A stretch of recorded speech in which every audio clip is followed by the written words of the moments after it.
You ask Tiger to solve. This deals with linear equations with one unknown.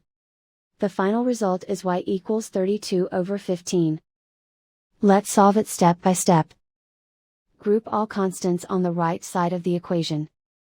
Subtract 2/3 from both sides. Combine the fractions. Combine the numerators. Reduce the zero numerator. Simplify the arithmetic. Find the lowest common denominator. Multiply the denominators.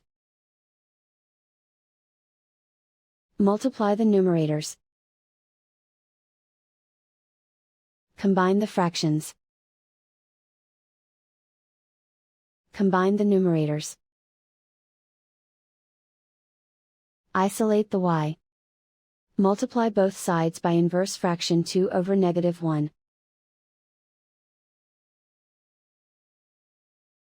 Group like terms.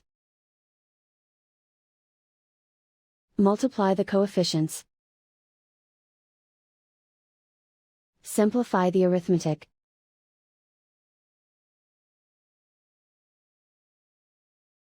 Multiply the fractions.